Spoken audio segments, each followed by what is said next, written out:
10 বিল চেম্বা চড়া সিমপ্রোবারা কোথাও আমরা যাইতে পারি নাই। এরকম জঙ্গল পরিষ্কার করে করে যেতে হইতো, মাথায় পর্যন্ত চীনা যুগ ধরত।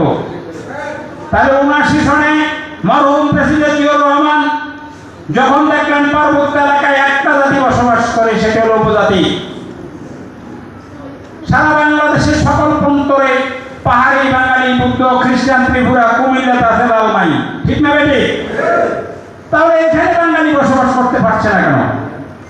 জিয়াউর রহমান তখন দেখলেন Laksam railway station, Akhaura rail station, বিভিন্ন বন্দর এলাকায় যে দেখলেন ওই 71-এর 72-এর যুদ্ধ হতো, হাজার হাজার লাখ লাখ মানুষ অনাহারে কষ্টে ছিল, তাদের বসত ভিটা নাই, থাকার জায়গা নাই। তখন মনে করলেন এখানে একটা জাতি বসবাস করে, একটা ফুল গাছে যেরকম বাগান হয় না, 8-10টা ফুল যদি আপনার বাড়িতে থাকে দেখবেন একটা সৌন্দর্য আছে, একটা সবগুলা মিলে, ঠিক না বেটি? তখন জিয়াউর রহমান সাহেব ওই প্লেন ডিস্ট্রিক্ট থেকে রেলওয়ে স্টেশন অথবা বিভিন্ন বন্দর টন্দর সমুদ্র এলাকা, জলস্রোত এলাকা থেকে মানুষগুলোকে জড়ো করে আজকে এখানে আসা পাহাড়ি, বাঙালি, হিন্দু, বুদ্ধ, খ্রিস্টান, মুসলমান সকল জাতির একটা ফুলের বাগান সৃষ্টি করেছেন, ঠিক না বেটি? এই ফুলের বাগানের ফসল আজকে আমরা ভোগ করছি। যখন 79 থেকে এই দেশে বাঙালি আসবে, জিয়াউর রহমান তখন এখানে অত্যন্ত তৃণমূলের মানুষগুলো আনবেন। আমরা যার 10-20 বছর আগে এই দেশে আসছি তাদের জন্য আমরা মাসকে মাস অপেক্ষা করছি রাস্তার সাথে। তখনই এখানে এটা সৃষ্টি হলো, আজকে এই রাস্তা শুরু হলো। এই রাস্তা দিয়ে জিয়াউর রহমান সাহেব পাশে করার লোক আনলেন, আনার পর আজকে আমরা মিলেমিশে সবাই এখানে বসবাস শুরু করলাম।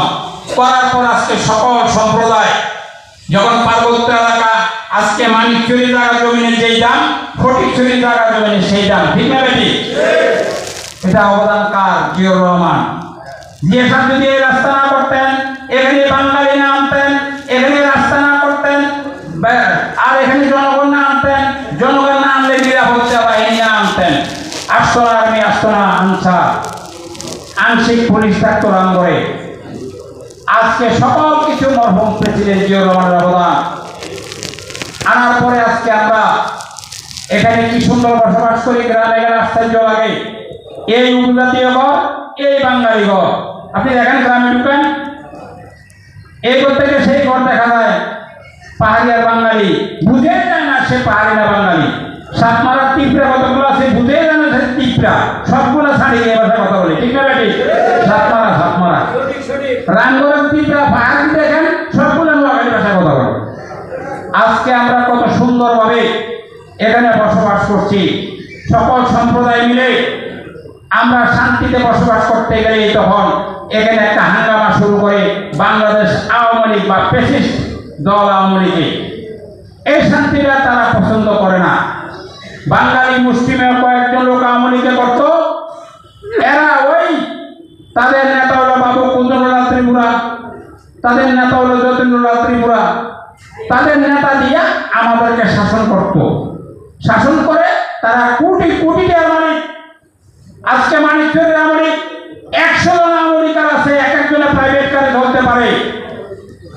আপনারা বিশ্বাস করেন কিনা জানি না, আওয়ামী লীগকে এমন ভাবে শোষণ করেছে, এই মানিকছড়িতে এমন ভাবে তারা শোষণ করেছে, শোষণ করে তারা আগামী 50 বছর আওয়ামী লীগ ক্ষমতা না আসলে তারা বাইরে বসবাস করতে পারবে। এই সকল টাকা মানিকছড়ি সরকারি বেসরকারি আলাদা জায়গা জমিনের দ্বন্দ্ব নামে কোটি কোটি লাখ লাখ টাকা তারা ব্যবসা করে গেল। যা বাইরে করলাম ঠাড়া হয়ে পরামর্শে হুজুরের কারামতি হচ্ছে। তোমাদের কৃতকর্মের কারণেই তোমরা বউর সাথে কথা বলার আগেই তোমরা চলে যেতে হয়েছে। তোমরা এমন কর্ম করছো, আমরা একজনকেও শারীরিকভাবে নির্যাতন করা লাগে নাই, ঠিক না বেটি? যাক, তোমরা ভালো থাকো ভাই, চলে গেছো, ভালো থাকো। কিন্তু বাইরে থেকে বিএনপি নেতা কর্মীদের হাত ধরে এখানে এসে এখন যে কারবারটা শুরু করলাম, এখন ব্যবসা বাণিজ্য, কাঠ বাস সব কিছু তারাই করে।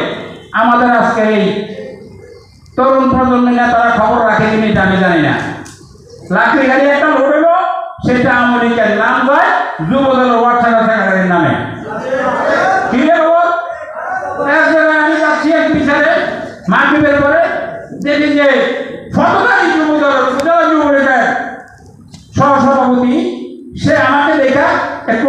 যেতে লাগলো।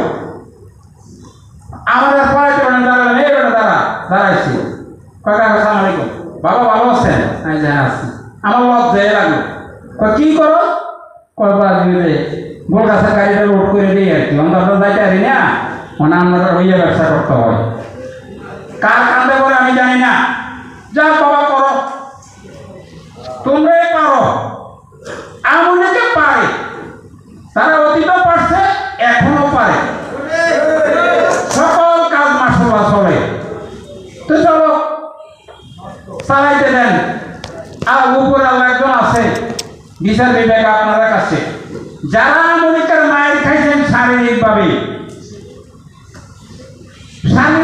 শারীরিক থাপসটা না, মেডিকেল নিতে হচ্ছে, স্যালাইন লাগছে, তাই কয়েকজন আসেনি তার আছে আদমগুলা। যারা শারীরিকভাবে স্যালাইন লাগছে, হাসপাতাল আনন্দ লাগছে, মাশাআল্লাহ মাশাআল্লাহ। ওই আরেকজন বয়ে রয়েছে আমার সামনে, আমাদের জন আছে মাশাআল্লাহ। যা থামেন, তারাই না জ্বলবে, তারার গা জ্বলবে, তাদের মনে ব্যথা লাগবে, তাদের আত্মায় অশান্তি পাবে। কেন হবে? তারা যে মাইর খাইছে, আদর করার মাইর দেয় নাই। আজকে আমি করিম আপনাদের সামনে কথা বলি, আমি করিম আপনাদের সামনে কথা বলতে পারবো। মানিক চৌধুরী আকাশ রাস্তা সব বলে নাই যে করিম শেষ, যে করিম শেষ। আমার প্রিয় নেতা দিয়ে সন্ধ্যা 7টা থেকে সকাল 7টা পর্যন্ত ছিল এই চট্টগ্রামের মেয়র শাহাদাত শাহ, উনি ছিল 7 ঘন্টা। আমার ছোট ভাই হাবিব সহ যারা ছিল, আমি ছিলাম না। অলৌকিক কারণে হয়তো কোনো ভালো কাজ করছিলাম, পীর আউলিয়া মা বোন অথবা কোনো মা বোনের দোয়া ছিল, যা ভাগ্যক্রমে বেঁচে আবার আপনাদের সামনে। তো আমার মতো এরকম নির্যাতন, এরকম মায়ের তার যে পরিমাণ দেখেছে সে বুঝবে যা মনে কি জিনিস। এ আমার সামনে জনাল সাহেব মার খাইছে, আমার সামনে কাশেম ভাইয়ের মার খাইছে, আমার সামনে সাদেক মেম্বার মার খাইছে। এদের মায়ের দৃশ্য দেখবে, আমার সামনে 3 করে হানি, 4 ঘন্টা পরে আমি উদ্ধার করে আনি তাকে। আমি চেয়ারম্যান, আমি একটা মেম্বার হাতে ধরতে হয়েছে যে আমার এই ছেলেটা আমাকে ফেরত দেয়। 3 করে হানি ছেলেটাকে মেরে ফেলছে। সুন্দর দেখতে চিনা যায়, কালো লোকের মারলে দেখা যায় না, ঠিক না বেটি? তো যাই হোক, এসব দুঃখ বেদনা বলে লাভ নাই। যে যেই পরিমাণ কষ্ট করছেন এই দলকে ধরে রাখার জন্য, কারো পাপে দিন না সম্পত্তি নিয়ে মায়ের খান নাই। আমার সহায় সম্পদ টাকা পয়সা নিয়ে আমাকে মারবে, ওই মাগির পুঁতে দেশে জন্ম হয়নি, ওই খানকার জন্ম হয়। ডাকাতের কাছে চোর আসতে পারে না, ডাকাতের কাছে চোর আসতে পারে? আমার নাম শুনলো আমার কাছে আসতে পারবে না। জায়গা জমি অন্য কোনো সমস্যা নিয়ে আসছে, শুধু বিএনপি কেন করলাম আর বিডিআর হত্যার প্রস্তাবটি কেন আমার বুকে ছিল। এই যে আমার সাথে উনি একজন আছে, আমি কোনো নেতা কর্মী যাইতে দিই নাই। বিডিআর হত্যা না টাঙ্গাইলে মানিক চৌধুরীতে বিএনপি থাকবে না। প্রিয় নেতার কথা হলো 10টা পোস্টার হলো 2টা লোক তাই ওই পোস্টারগুলো লাগাও। তখন এই পোস্টার মানে রক্তাক্ত পোস্টার, আমি আর উনি আরো 2 জন যাই বালাগাইতে গিয়েই তো মাইরটা খেলাম। না জায়গা জমির জন্য মার খেলাম, না ব্যবসার জন্য মার খেলাম। তাহলে যারা এখানে মার খাইছেন এই দলের জন্য মার খেলেন। এমন একটা দুর্ভাগ্য, যারা মার খাইছেন, ত্যাগ করছেন, টাকা পয়সা নষ্ট করছেন, দলের জন্য জীবন যৌবন দিচ্ছেন। দল বাঁচলে আমি বাঁচবো, আমি বাঁচলে ওদুবিয়া বাঁচবে, ওদুবিয়া বাঁচলে খালেদা বাঁচবে, খালেদা বাঁচবে, বিএনপি বাঁচবে। যারা চিন্তা করছেন তারা অনেকেই বিমুখ ছিলেন আমাদের কিছু নীতির কারণে গত 10-11 মাসে, ঠিক না বেটি?